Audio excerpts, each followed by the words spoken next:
If you guys are like me, you've spent the first couple of months of 2021 just getting up every morning at 4:30 just to get in line at your local gun store or big box store and rushing in there the moment they open and dropping a handful of Benjamins on 1,000 rifle primers and quick as you can get back out to your truck and get a picture of it and post it up to the old Facebook and show the whole world what you paid for 1,000 primers. And no, stop doing that. That's crazy. Don't pay that much for primers. They'll come back around. Don't worry. So anyway, for everybody that does have primers out there, whether you're paying some crazy price or you stocked up before or whatever, that's great. But fun to just look at. You gotta put them in something, right? So there's a couple of ways of doing that. I like to prime on my presses. I usually use the old 550 over there to stick the new primer back up in there, and that works pretty well. I used to have one of those RCBS little hand priming tools with a little tray on it that you'd knock off and spill all over, but I loaned that to somebody, and I don't know who has it now, so probably never see that again. I do have this cool bench primer from RCBS, and that's neat if you want to take the time to use that. Again, it's quicker just to do it on the 550, and I haven't seen any noticeable improvements using the bench primer, but hey, it's another piece of equipment, and that's pretty cool to have, right? So gotta have this. So I was browsing the old eBays the other day, and I came across a cool looking old bench priming tool and thought that I ought to snag it. And again, I paid less than a pre-COVID panic brick of primers for the thing, so I'm not gonna lose out on it. I was pretty excited when I got it in the mail and opened her up, and came with a whole bunch of stuff. It didn't come in this box, but I had this laying around. It fits it pretty good. So it came with some paperwork. That's kind of cool, so you know what you have.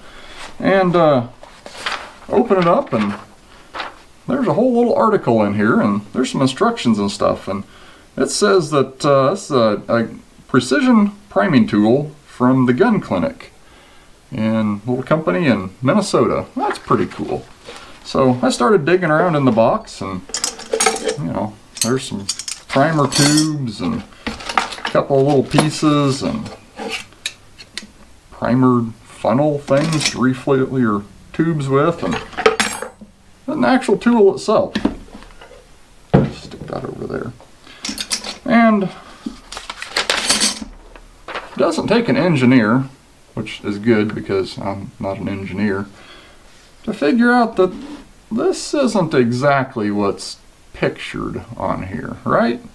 It's a little different. So obviously this isn't what I got.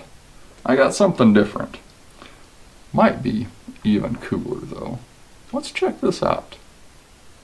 So one of the first things I like to do when I find something neat and old and interesting is dig out the old hand loaders digests and just see if it happens to show up in there. And sure enough, the Gun Clinic priming tool is. It first shows up in my 3rd anniversary one, which I think is 1966, and then the last time I see it is in the 6th edition, which is early 70s, 72, I believe. So at least 6 years or so, in the 60s and 70s, this Gun Clinic tool was around, and poking around on the internet, there's a handful of folks that have posted that, yeah, they have some of these Gun Clinic tools, and that's about the time frame they bought it. So, that all checks out. In 1966, the price in the old digest here was $28.50, which, if you convert that into the old 2021 dollaroos, that's a shade over 200 bucks, which, for a precision piece of reloading equipment, that's not terrible bad. I mean, there's more expensive ones. There's certainly more budget-friendly options. The RCBS one I had out here, that's about half that much. So, it wasn't outrageous, but then again, in the 60s when not a whole lot of disposable income for these kinds of things, it was kind of steep. Of course, the shooting sports, long range, high power, that kind of stuff are really taking off. So, you know, it's geared toward that crowd, and there seems to be some indications that it was sold, you know, over the counter, so to speak, at like Camp Perry matches and stuff. So that's pretty neat. So that's kind of my background on the gun clinic tool. Made in a suburb of Minneapolis, Minnesota. So that's kind of neat, you know, Midwest product, built, engineered here in the US. So that's all cool, but that's not exactly what I have here. And, you know, these are a little bit different, right? So what's going on? As I dig through the paperwork that came with it, you know, there's a bunch of reprints of that article. There's actually a fact sheet on the gun clinic tool, and again it says price list was $28.80 then, and you could buy, you know, extra shell holders and priming rods and stuff to convert this to whatever caliber you wanted. That's pretty neat. There's a bunch of copies of the operating instructions, printed double-sided, and none of them are folded. That's kind of weird. There's copies of the article in these little slip covers, copies of the instruction in slip covers, and really cool, there's some professional photographs of the gun clinic tool in here. But then again, these aren't the same.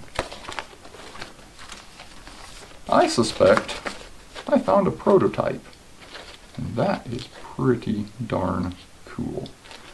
Let me zoom in here a little bit, and I'll show you some of the pictures of the gun clinic tool and this thing and kind of how it works and why I suspect this might be something really, really neat.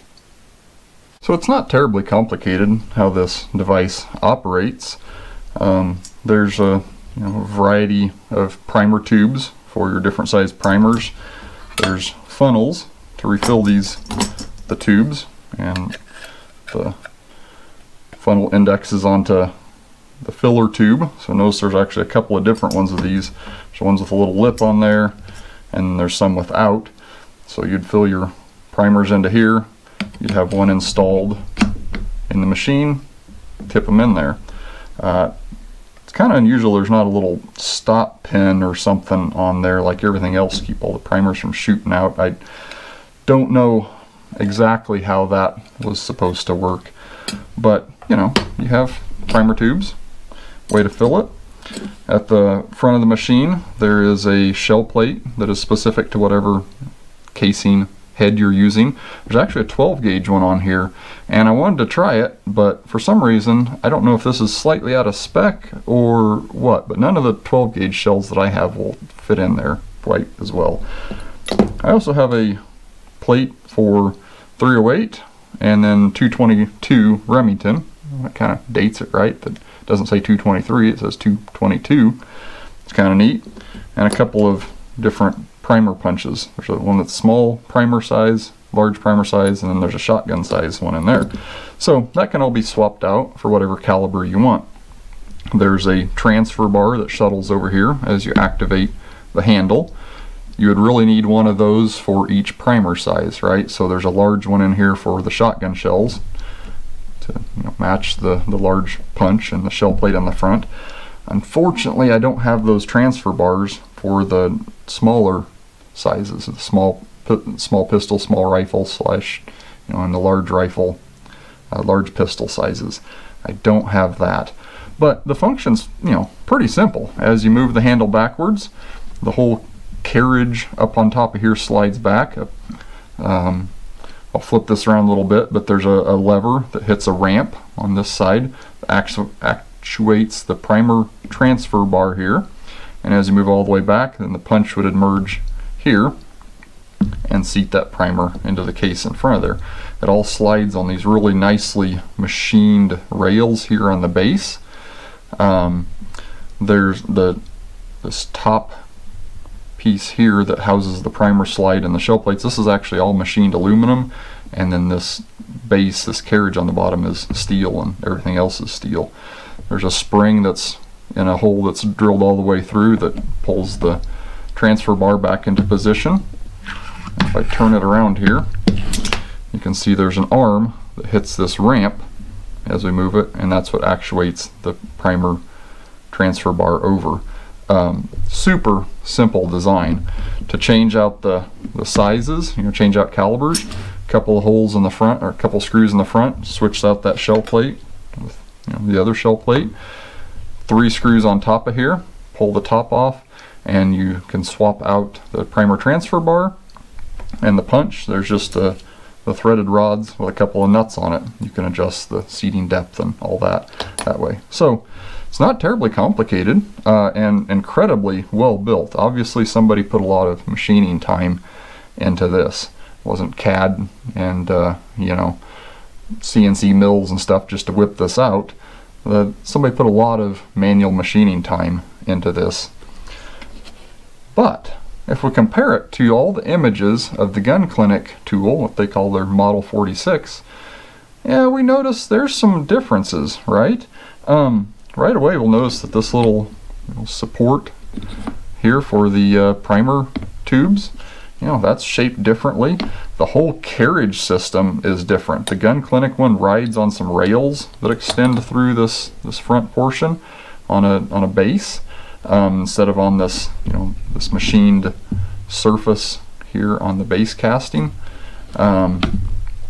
So those are the big obvious changes. There's also, on the Gun Clinic, there's 4 holes that hold the shell plate. On this one there's only 2. Look in here, there's only 2 holes. The shell plate extra that came with it has the additional holes and then a small holes for a pin that would locate it on here. This is obviously for the Gun Clinic tool, and it will fit on here, but there aren't the extra 4 holes in the corners on this one. So, there's no markings on here at all. There's nothing. I think it's a prototype. I highly doubt that somebody just tried to re-engineer or rebuild the Gun Clinic tool, simply because so many of the pieces are very, very, very similar. I mean, you could see an evolution from this piece into the finished, what would become the Gun Clinic tool here. The primer tubes that I have and the primer refill funnels are exactly what it shows in the ad for the Gun Clinic tool. That, and given the fact that I have so much provenance with it, right? I've got professional photographs of this, I've got reprints of the articles, I've got unfolded copies of the instruction manual all together, multiple copies of it. I'm guessing this came from the creator of the tool. I don't know that. That's all the info I have, but that's the direction I'm leaning with this. How I ended up with it, again, I found it on eBay.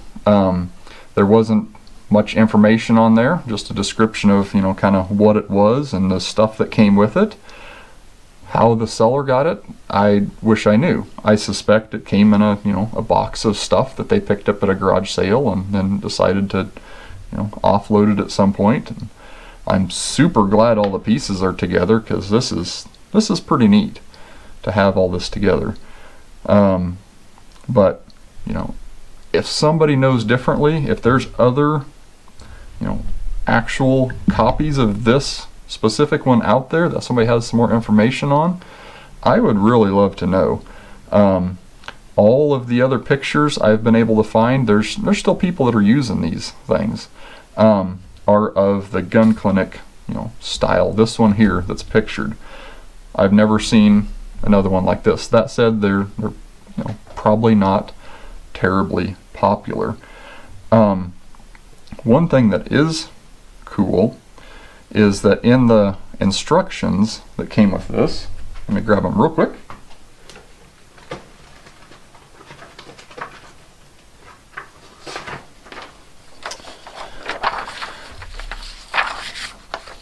It says that the tool you have purchased has been proven over a period of 30 years of use. My best guess is this was sold from maybe the mid-60s up to the mid-70s. That's only 10 years. If they were providing information that said it's been in use for 30 years, that could have been around, you know, as early as the 1930s at some point. Which means maybe there are multiple copies of this out there. Or maybe this particular one, you know, different prototypes, somebody had been tinkering with for quite a while. I don't know. That's just pretty neat though. One other thing that's super cool on the instructions, which are essentially a single page, is this warning on the back here. Remember, he who smokes over powder soon loses face. Yeah, don't do that. Don't smoke and reload. So, pretty cool. I would love it if anybody else has any information on this exact one, or the, you know, gun clinic tool too. I'd like to see some more of them. One other interesting little observation is that, well, I'm sure you remember talking about the CV Schmitt Model 12 here. It's a really cool old reloading press that was from, you know, made in Minneapolis again, from the 20s up through maybe the early 40s or so. If you look at the priming system on this, particularly the primer tube here, it is exactly the same as some on this gun clinic tool here. And I don't have one for the Schmitt, but I've seen pictures and I've seen the patent drawings and I've seen some articles. The primer refill funnels for the Schmitt look exactly like the ones that came with the priming tool here. Also made in Minneapolis area, on the suburbs, about the same time frame, maybe as early as the 30s or 40s. Some of the similar components, I don't know. That's kind of cool. Maybe somebody had a Schmitt that they pulled some of the pieces off of and tried. Maybe there was a connection between the two companies. Maybe somebody bought out the surplus priming parts from Schmitt. I have no idea.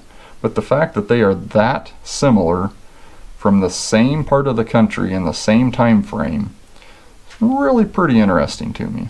So if somebody has an answer or a clue on that, I would really love to know.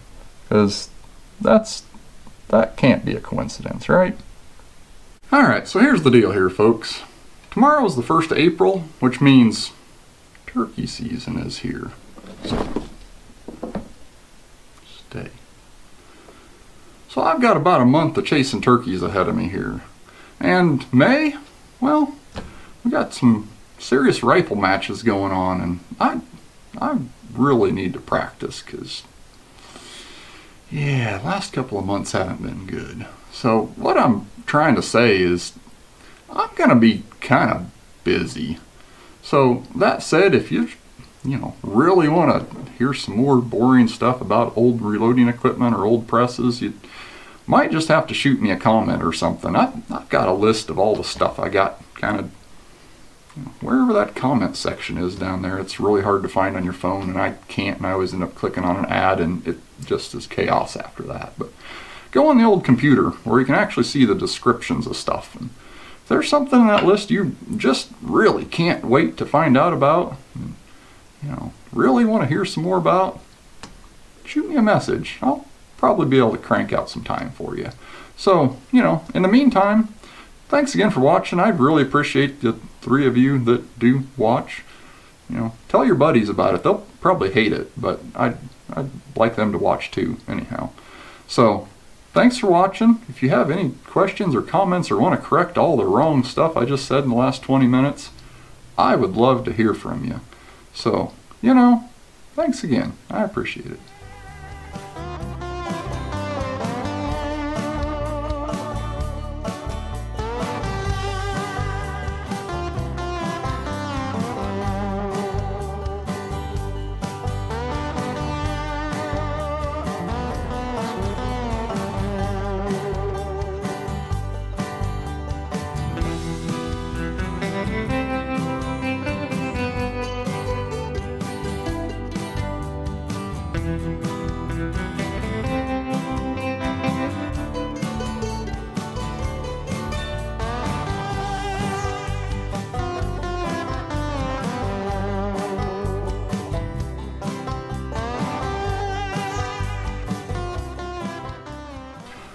watching the old, I don't know.